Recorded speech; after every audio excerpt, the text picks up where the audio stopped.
Yo, what's up mga boss? So ayan naman tayo ngayon sa gym kung saan naman tayo sa pag-ride sa Groovy Fitness Gym mga boss. Ayan, so I got chest para palaki naman ang ating dibdib. So start naman tayo dahil natigil tayo sa pag-workout mga boss.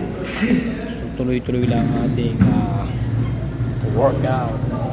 Susulit na naman ang ating ginagawa.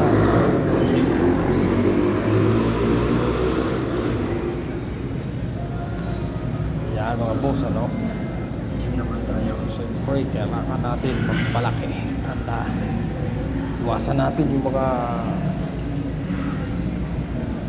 bawal sa ating katawan. Yan. So, ginagawa nga natin dyan mga boss. So, 15 counts. Tuloy-tuloy lang ating pagbubuhat para sulit. Sulit ang ating pangatawan na. Kita niyo mga boss, nagakatak ang ating pawis dyan mga boss.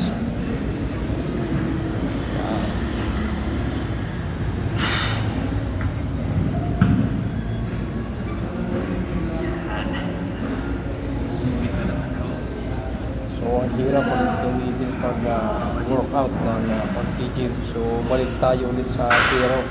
Back to zero tayo. Pero andyan pa rin yung forma ng ating katawan. Kumbaga sana binubuhay natin ulit yung ating muscle. So ayan naman tayo. So solid din naman, pero malagaan lang binubuhat natin dyan para bumalik tandahan.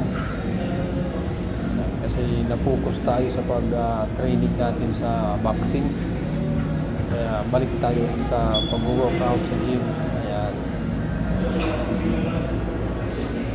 So yan, ramdam ko dyan yung inaalay pagkasano. Yung ramdam mo talaga yung sulit na pagbubuhat. Kaya tuloy-tuloy lang tayo mga boss kapag workout natin sa sarili natin. Kasi yan yung natin healthy style. Pagiging magandang pangangatawan. Siyempre nakakapabata pa yan. Sa edad natin, 48 years old mga boss.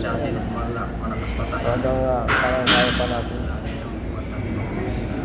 Ayan, grabe po ang ating workout dyan. Tuloy-tuloy. So binuhat natin dyan nasa 50 pounds.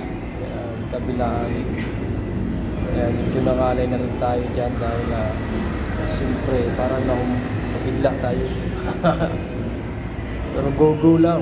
Buhay lang natin naman yung ating muscle dahil talagang formado na yan. Kita nyo. Siyempre, panipapogi tayo sa labi. Yan lang natin sa katawan natin daan yung pagiging pogi. Yan o.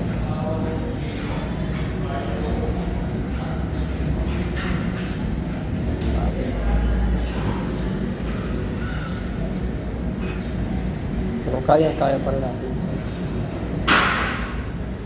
Okay, next program natin sa sunod na pag-gym ulit ay mag-legs tayo. Tapos squat. Pinaka-importante yan na magbubuhat para di maiwan yung ating legs.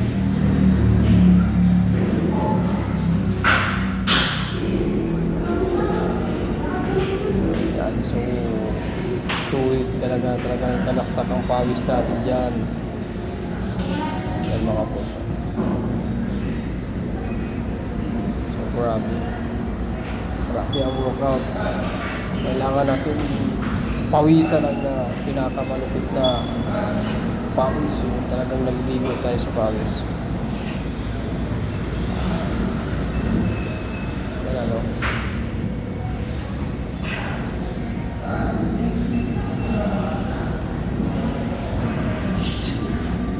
So mga boss, hanggang dyan na po tayo. Maraming salamat sa mga nanonood.